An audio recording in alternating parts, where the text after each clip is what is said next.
Orion is getting ready to launch.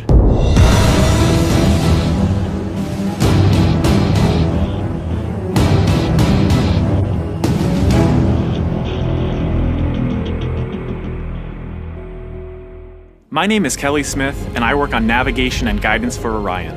Orion is NASA's next-generation spacecraft. Built with versatility in mind, it can take astronauts deeper into space than we've ever gone before, to an asteroid or even onto Mars.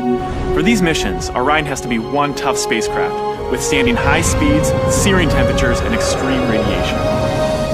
Before we can send astronauts into space on Orion, we have to test all of its systems. And there's only one way to know if we got it right: fly it in space. For Orion's first flight, no astronauts will be aboard. The spacecraft is loaded with sensors to record and measure all aspects of the flight in every detail. It all begins with launch aboard a Delta IV Heavy rocket.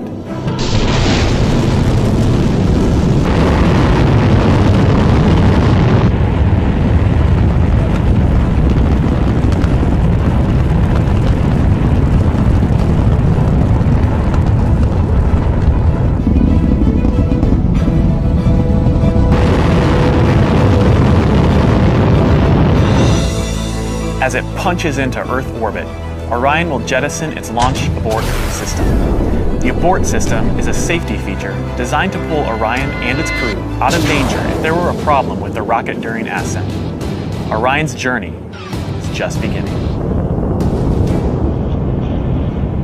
As the spacecraft and the upper stage begin their first lap around Earth, Mission Control in Houston is monitoring the progress of the flight. Orion's over 100 miles up and going about 17,000 miles per hour. Just as it passes over the Indian Ocean, we lose communication.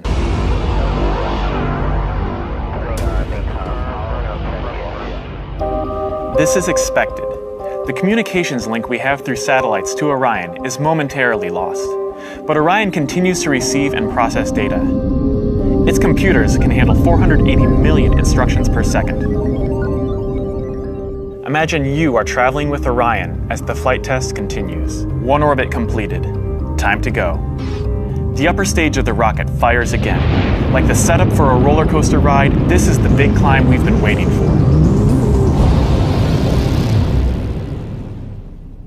We are headed 3,600 miles above Earth.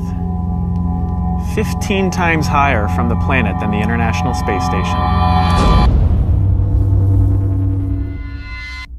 As we get further away from Earth, we'll pass through the Van Allen belts, an area of dangerous radiation. Radiation like this could harm the guidance systems, onboard computers, or other electronics on Orion. Naturally, we have to pass through this danger zone twice, once up and once back. But Orion has protection. Shielding will be put to the test as the vehicle cuts through the waves of radiation. Sensors aboard will record radiation levels for scientists to study. We must solve these challenges before we send people through this region of space. For this flight, it's time to head home. The upper stage of the rocket triggers separation. Orion's jets fire to turn it into the proper position to re-enter Earth's atmosphere. No matter what happens now, we're coming in. 75 miles above Earth, the spacecraft enters the atmosphere. Things happen quickly. We're now traveling more than 20,000 miles per hour. Air particles pushed out of the way heat up. An envelope of hot plasma surrounds the vehicle as it plummets towards Earth. The plasma reaches temperatures of 4,000 degrees Fahrenheit, almost twice as hot as molten lava. This may be the most dangerous part of the flight. Mission Control is monitoring all the data from the spacecraft, and then we lose communication again.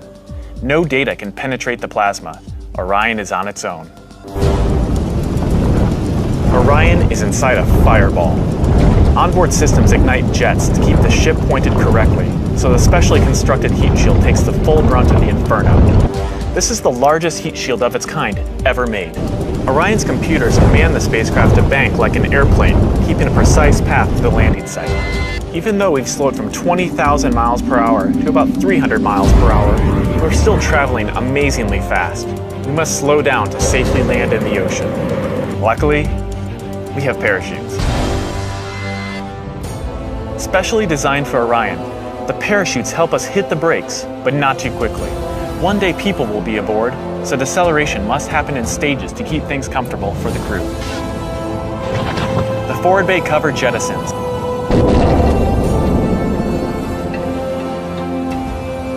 Two drogue chutes deploy and slow the returning spacecraft down to 175 miles per hour.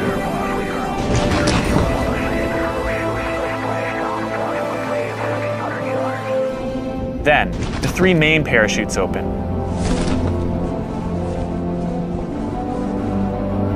Once fully engaged, this canopy would cover an American football field. It takes parachutes this size and strength to slow our descent to 20 miles per hour, and then splashdown.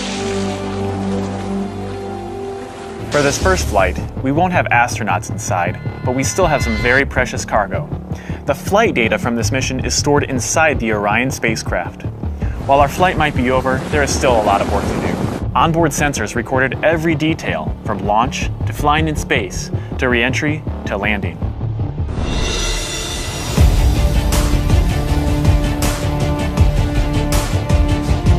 Flight tests are difficult and complex, but they give us confidence that the systems we have designed work under real flight conditions. It's great to be a part of this first space flight for Orion, and we're looking forward to beginning a new chapter in human space exploration.